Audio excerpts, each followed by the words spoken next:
right here. On today's episode of Out in the Bush with Tyler Page, we take his Garmin and follow the pointer. Hey guys, Robert here with the Piston Slap channel, and we're on our final leg here of the day. Well, not final, but into our final destination, and then we'll get to our final leg to head home.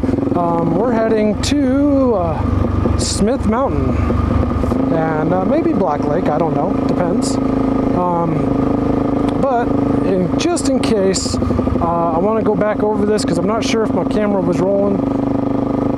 I was talking about landowners, you know, people that come in here and buy land, and you know, specifically the ones that are buying thousands of acres or hundreds of acres, and they buy it right in the middle of wherever, like say a couple hundred acres on this side and a couple hundred acres on that side, and then they put a gate across the road. What do you think about that? Now, there's a couple guys that are doing that. I think it's called the Wilks brothers, I'm not sure. I'll throw a link in the description below for you guys. But they do that here in Idaho. I've yet to come across one of their gates, but you know, think about that, you know, in the descriptor, you know, or comment section, maybe write your thoughts. You know, I'd like to hear what you guys have to say about that when people buy up land that the Forest Service opens up, and then they close off the roadway that grants you access to public lands on the other side. It's one thing when you buy it at the end of the road, and you know, it's only like 20 more feet and the road ends and there's nowhere you can go,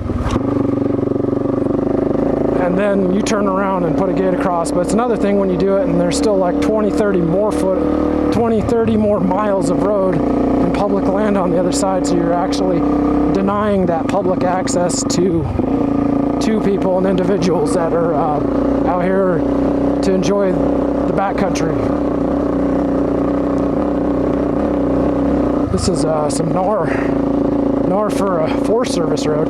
You know it's bad when the Forest Service puts up a sign that says passenger vehicles not recommended, rough road ahead. Perfect work for a DRZ. This is like an interstate for a DRZ.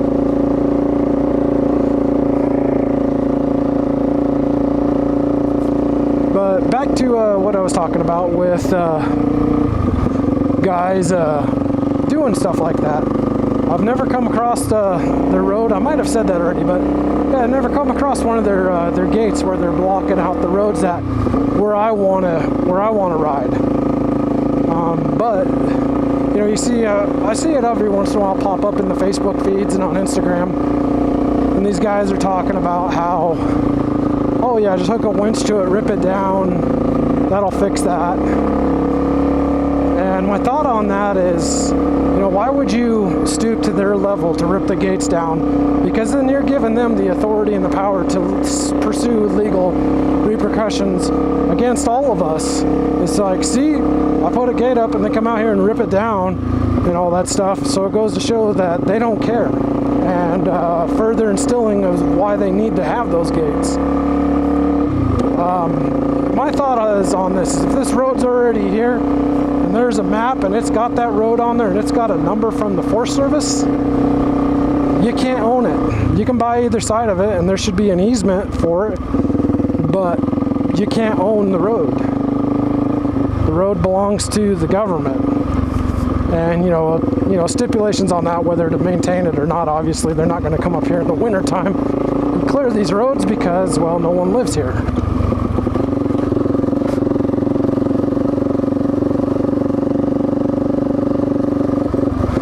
But I just like to, you know, that's my thoughts and my opinions on it, is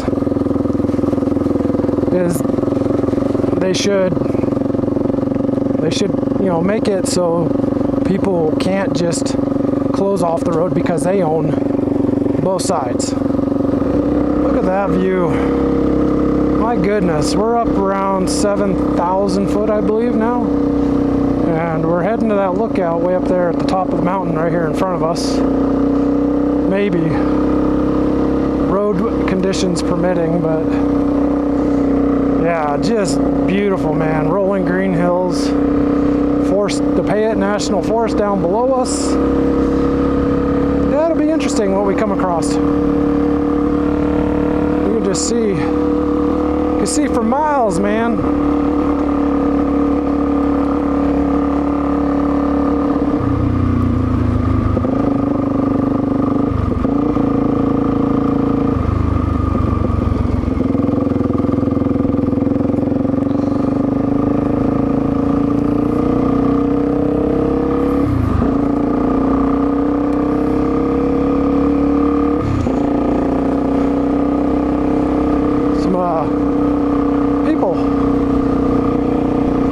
People.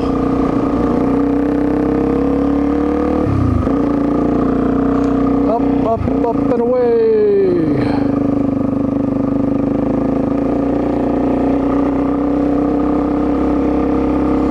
Let's see where we're at in elevation, because I can feel it in my breathing. 7180 and climbing.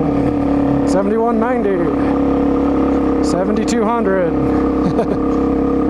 It's I can feel it, man. I'm taking a deep breath, and I could tell that there's a minor shortness in breath there. 7250.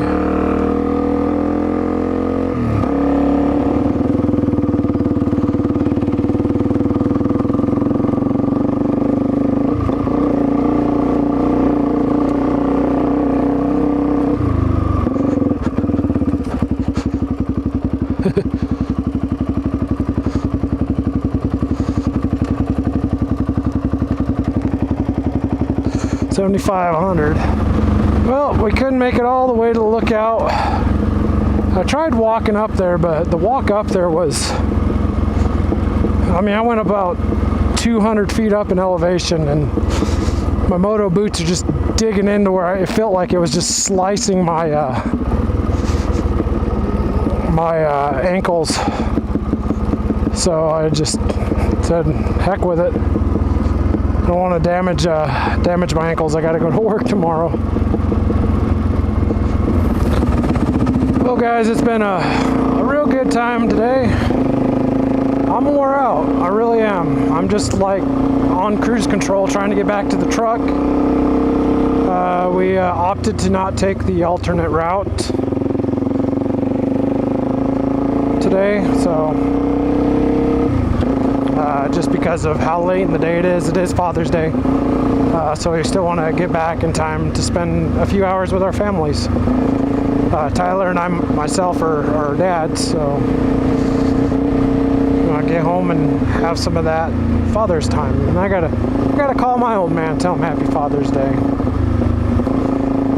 So yeah, I hope you've enjoyed what you've seen here on the channel today. If you like what you've seen, you know, drop a comment down there, you know, let me know. Maybe just hit the thumbs up button. If you really like it and you want to stalk me, hit the subscribe button. And if you want to get notifications when I upload videos, there's the little bell icon. Just make sure that's clicked with the little parentheses on the outside of it. So anyway, guys, thank you again so much for tuning in. I'm Robert with the Piston Slap channel. We'll see you guys next time.